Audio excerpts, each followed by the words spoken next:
Marhaba, and welcome to the Matrix Green Pill, where real people connect. Hello and welcome back to the Matrix Green Pill podcast. I'm Hilmarie Hutchison, and today I am so excited to have Abeer Raza as my guest on the show. Abeer is the co-founder and CMO of a digital transformation company called TechRevolve. He has an impressive resume that would take me 10 minutes to recite. So I will just keep it simple and say that he is a serial entrepreneur that uses technology to help other organizations to solve real-world problems. I hope I got that right, and I'm hoping we will unpack that a bit during our conversation. Abeer, welcome, and thank you so much for joining me today. Pleasure's all mine, Hilmarie. Thank you. So let's get right into it. I know some of our listeners probably already know who you are, but for those who haven't heard of you, could you please tell us a little bit about yourself and your background? I started off just like anybody else within the entrepreneurial journey, stumbled into it while kind of tinkering, figuring out different ways that we could help clients that we wanted to get. Yeah, eventually we started one business as TechRevolve, and then we scaled that to a certain point, and then we're getting slightly bored, so we thought we should start another one, which was Cytomedia, and then we started another one called Busflick, then we started another one. It sort of cascaded to us having about 6 businesses so far. Actually 8. There are 2 just getting done, like as we speak. It's like a thrill. Like once you get onto it, you just can't stop. Okay, that sounds very exciting. But can I go even further back? Like, where are you from? What did you do before you got into being an entrepreneur? I live in Pakistan currently. I've traveled quite a bit. I used to work for a company in Houston before I started the business, but I studied and sort of lived throughout my life in Pakistan. In terms of studies, I did my bachelor's and master's in marketing. I didn't really learn much because of how universities are these days, where they teach you like traditional 5 P's of marketing when it's transformed to such extent where AI does most of the marketing while you kind of just give a strategic direction. So it's been a bit of a interesting journey. So then when you finished your studying, you took on a full-time job somewhere, or you went straight into, I've got to create my own path here. I want to create some companies. I started my first business when I was, I think, 12, I remember. We started this like in-house sort of library because I read a lot of books. I used to read a lot of books, so I had too many. So I was like, okay, maybe I could have people rent it from us. So I started that field really fast. Like I think I lost interest in like a month. And then I started to write. I wrote a novel of about 200 pages and I thought I should convert it into an audiobook. Back then, cassettes were a big thing. I thought I'd record it in my own voice. And then when I heard it back to myself, I was like, yeah, nobody's going to buy it. That was when I was 13. And then I curbed my enthusiasm for businesses for a while, and then eventually ended up starting up another business when I was 18, a call center. And then a few more call centers and consulting businesses later, I ended up starting off an education business and then a product business. So kept failing and failing and failing until I realized that I needed my better half, which is now my partner, not my wife, my partner and our CTO, Asim Reis. And he sort of balances out the erratic ADHD side of me with his stable and very sort of meticulous thinking, while I'm more of a experimenter and sort of pushing ourselves forward one step at a time. I love that story, that you had to curb your enthusiasm before you were even 18, and then you tried your hand at all these different things, and you learned to fail and pick yourself up and then try the next thing. I think that is absolutely brilliant. And then here we are, TechRevolve. So let's talk about that. I know you do a lot of things. So let's introduce it in layman's terms. How would you describe TechRevolve for the everyday man to understand? So it's like a one-stop shop for all your technology needs, whether it's a website or a web product or a smartphone application or an ERP or a CRM or pretty much anything that you can think of under the sun with reference to tech. We've even dealt with a lot of projects in NFT space, meta space, and sort of blockchain. And AI/ML is basically like an everyday thing for us in essence. We have about 300 engineers that are employed within our organization and kind of spread out with offices in Dubai, Houston, Miami, New York, San Francisco, Karachi, Ukraine, Lahore, just to name a few. So yeah, we've kind of just been on the path towards being in every particular place where tech channel resides, and just to kind of add more and more value to our clients and sort of give them the ultimate best. We just got nominated we got accepted into Inc. 5000, which was the first time that we actually applied for it, because we were at that age when you need 3 years of like tax returns. And then we have been consistent throughout in terms of winning awards for excellence in services from different organizations like Clutch, Fast Company, and like places like that. So in essence, for a layman, if you want something done in tech, we're the right people because we care. And I know that sounds very sort of emotional and weird. Honestly, like our focus since the start has been to partner with our clients. In fact, to a certain degree, we've actually become sweat equity partners with our clients, or sort of even invested in their products ourselves and taken a few of them as partners within our own organization. Our focus is to grow together. That's the value proposition, I guess. What kind of companies or what kind of businesses do you partner with, though? Give us some examples. It ranges drastically. Like one of the companies that we partnered with in the enterprise space was a waste management company, which is the second largest waste management company in North America. And we partnered with them basically creating an incubation hub within our organization specifically for them. So whatever products that they had in their pipeline, they could actually give it to us and we could deliver it to them. So our guys were reporting directly to the CTO and the CIO, and would basically sort of create products in like 2-3 month span, which they had been working on for like the last 2 years. But because of internal bureaucracies and sort of the processes, they weren't really able to put it out there. On the other side of the spectrum, we've partnered with clients that have just got an idea, like entrepreneur doesn't have the money to actually build it, but we like the idea, we like the enthusiasm and the motivation. So we would partner with them and sort of be there to represent the product with them, and then also kind of build it out for them and have equity in it, showcase it with the network that we have, prototype it, launch it, accelerate it, and then look towards getting it funded to kind of scale it to the next level. So we've done both extremes, I guess. My next question was going to be, a business need to be a certain size or have some kind of success for you to partner with them? Or the fact that you're saying that you have partnered with an entrepreneur with just an idea, it means if the idea is good, then that would make a good partnership for you already? The idea itself, I think, would hold maybe 5 or 10% weightage. I mean, I'm creative. I have like brilliant ideas all the time myself, but I know that I don't have the energy, neither the time nor the commitment to see it through. For us, 95% is actually like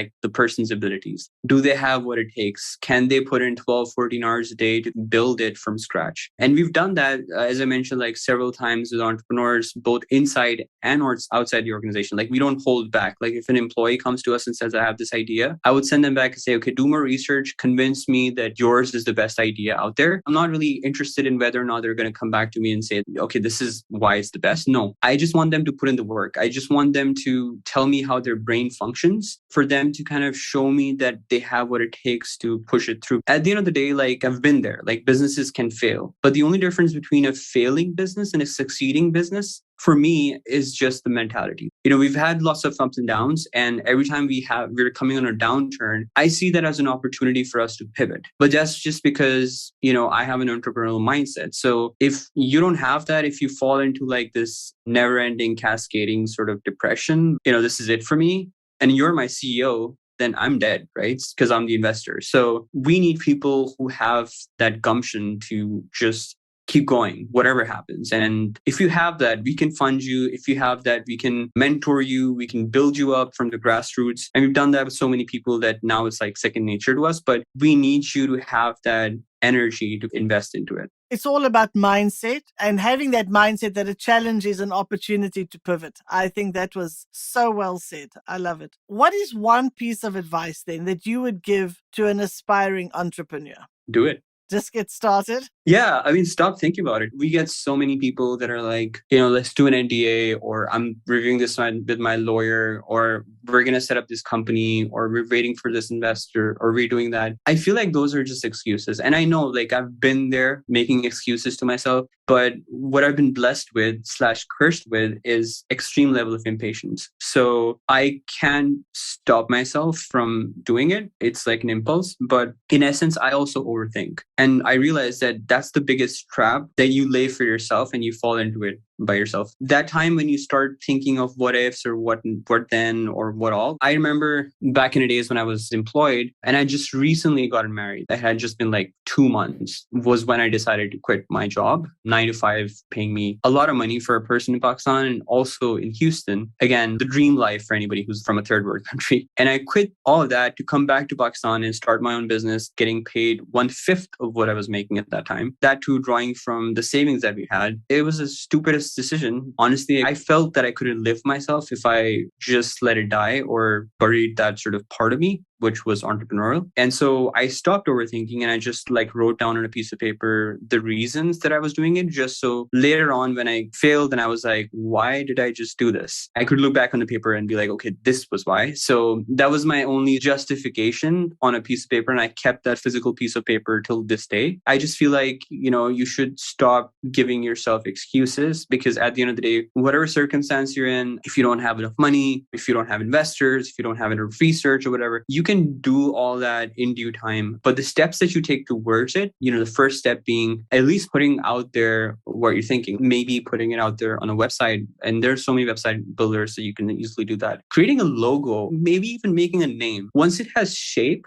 then it's a seed that's planted in your head. It's going to keep growing. I remember I got the name for the company and the domain for the company like a year before we actually launched the company. And it wasn't even a company at that time. It was just like an idea, thought. Once it's planted, it's going to grow. So you just have to plant it and get it outside your head. That's the best advice that I think I can give. That's absolutely brilliant. I think that's excellent advice. And for you to write down your why. Why am I doing this? Because like you say, whether it's going to fail or not, it's going to teach you something. You're going to learn some lessons and it's going to set you on a course for other things. And you started that very young. Fail fast, and then you have those skills you've built up along the way to then take something and create something great out of it. Now, of course, your company, you started with some big money behind you. Or am I wrong about that? Yeah, really big. It was like $1,000 that we invested in. Amazing. And you have grown that?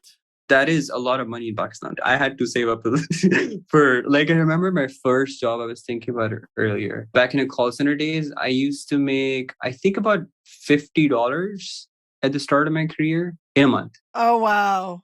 Incredible. Yeah. And when I quit my job before the Houston job, because I was like an outlier in my entire career, but before that, I was making maybe $1,000 a month, perhaps, or $1,500 a month. I'm the only breadwinner in the family of 6. So there's savings are really difficult to make. $1,000 was a lot. So let's not say that it's less. But yeah, I think considering that we've scaled it to about 10 million right now, that's about 1,000x growth. That's not enough. I mean, our goal is to make it to 1 billion. So that would be 1,000,000x, hopefully, in the next 5 years. That's the other thing. You saved up that money. You were self-funded. You weren't looking at other places. And then you've managed to grow from, as you say, the $1,000 to a multi-million-dollar company. What were some of the challenges that you faced growing to such a large company? The biggest challenge that we faced and that we still face is the right people. And I know it sounds pretentious, most companies wouldn't even have resources right now. And they'd be like, okay, I mean, at least he has people under him. People who can buy into your vision and sort of connect to it to a level where it becomes their vision. It's really hard for you to create that atmosphere. And we're still struggling with it. And we have been blessed with a lot of people that are really good and really equipped. But especially when you're an entrepreneur, we're not really working as a manager or even as a C-level executive with stocks or something, right? When it's an equity structure and you have a 9 to 5. When you're an entrepreneur and you live and breathe the business, when Saturdays, Sundays are days where you can think about the business and Monday to Fridays are the days when you actually work in the business, it's hard for you to have that sort of commitment from somebody. And trust me, I completely understand that, that's unfair of me to expect that from people. It's also that if you were to think about other ventures or other opportunities or ways that you can inorganically scale your business, you have to give it to somebody else. And whenever you give it to somebody else and they just don't have the same conviction that you can see in yourself, it's hard for you to step back and sort of monitor it more on strategic levels. I'll say some of the lesser sort of easier problems as well, because I know that this is a problem that companies will probably face like a year down, 2 years down the road, like entrepreneurs. This is one of the problems that I feel like any entrepreneur would face later on. So to back that up to a point where it's an easier problem that people would face like in year one, I guess would be essentially getting the traction that they need for their product or their service. And I think for us, we were kind of blessed because we worked on our brand and sort of our positioning a lot sooner than most companies would. I think for the first 3 months, we were just going out there and spamming customers on like social media and other places and things, saying like, work with us, work with us, work with us. And then it came to a point where we were like, okay, we're doing something wrong. We need to position ourselves better. And in fact, if you go through our reviews, like back in the days, go through our YouTube channel and just go through videos, the first few videos, you'll actually notice a trend where every customer that has given us a review would be like, they came in so cheap. And I just did not believe it. They would literally say that. We were very competitive on pricing. That's why we got the business. But then later on, we realized that is not sustainable, because when you're trying to give quality to a customer, you're trying to scale your production, then eventually the price is going to have to increase. And so you have to compete on value then. So we started to reposition ourselves and focus on branding and focus on like what our value is and how much can we add more to it in terms of the customers share the pie of value, and giving and stop focusing on the taking part. And then it became easier because then customers kind of knew that we were doing a lot for them, and they just felt that, we deserved what we got. And we didn't get asked that question, okay, at this point, customers actually come to us and say, we've heard so much about you. Thank you for giving us the opportunity to let us work with you. That's the position that you want to be in as soon as possible. So I would say work on your value proposition. Think that if another company is offering them this, how can I offer them more? How much less can I offer them on? So I think that's the biggest problem that you have to fix as soon as you start. That's very valuable advice. So competing on price is a downward spiral. Whereas if you're focusing on adding value, you've got the potential to make things grow. That's very good insight. You work on a number of projects. You have businesses, you've got a partner, you're an advisor, you're an investor. How do you manage your time? I think I struggle with work-life balance. So I don't think I'm the best manager of time per se. The way I generally put it is 50% of my time would actually go towards Tech Rebel, which is obviously the most valuable company that we have. And the rest of the 50% would go towards the new ventures that we've established. One of them, I think it's taking about 20% of my time, which is Revel Ventures, which is a venture building business that we've started, because we saw that we were already doing so many businesses and starting from like scaling them for $5,000 to $10,000 to like $1 million. So why can't we do this with other people and sort of bring this secret sauce out to entrepreneurs that kind of want to do the same thing, but we just don't have access to them because they don't know about us. So we started this venture building business called Revel Ventures, and we're sort of going towards a fund as well and sort of an accelerator model with attached to an incubator model, which we're already sort of running from day one. So that takes up 20% of my time, and then 30% is spread between the different businesses that I'm part of in the capacity of investor, as you mentioned, advisor. I guess that's how I split it. Do you get much downtime? So I think probably the most amount of downtime that I get is spent when I'm on the plane traveling, because we have way too many offices and too many things to do. Like in all honesty, I don't get enough time. Me and my partner were discussing taking vacation in December. This will be our vacation after 2 years. And we were still considering it because we had so much to do. So we were like, okay, you take a vacation, I'm going to take it next year. Even for 1 week, if you have to be off, even that time, you're actually like checking your emails, sometimes attending calls, putting out fires. So no, it doesn't work out like that. I think entrepreneurship is a full-time, double-time job, and you have to sacrifice a lot. And honestly, for me, it's just that my family is so supportive. Without them, I wouldn't be where I am. Like without my family being there to support me on the house front, chores and all these other things, like I wouldn't have the mental capacity to pursue the things that I have to pursue. I can so relate to that. As you say, as an entrepreneur, when you run your own company, there is no you time. You're thinking about the company all the time, and I work crazy hours. I don't see it as work. To me, I love what I do. So I put in the hours, but I'd rather be doing that than wasting my hours. And I guess that's what drives you. You've got your passion. It's one of your other kids, right? That you're just wanting to grow. Yeah, I think in actuality, that's the only kid. In essence, when you get to a point where your business sort of defines who you are and, it's a reflection of you. And every time you think about 10 minutes of time that is spent on something else, or an hour of your time being spent somewhere else, hours, you're like, hey, in this hour, I could build this opportunity. The opportunities are endless when you consider a business. Like I'm saying, in next 5 years, we can get to 1 billion. Perhaps if I were to save more time and be more efficient with my time, we could get to 2 billion or 10 billion. It just depends on how much of a scale that we're looking into. And with that sort of mind frame, in the next 5 years, we're also, one of our objectives, and it's our vision statement for the next 5 years, is to impact 20 million lives. We're doing that under the umbrella of Revel Impact, which is what we've created and sort of partnered with a lot of nonprofits and sort of giving away donations, as well as having our own employees become a part of it. We had employees kind of actually go to these areas and sort of take donations from the office as well as ourselves, and then sort of go there and give these out to people. And it's a pretty far away place. As I mentioned, like fostering that culture, that vision, that passion within employees, it's critical towards not just having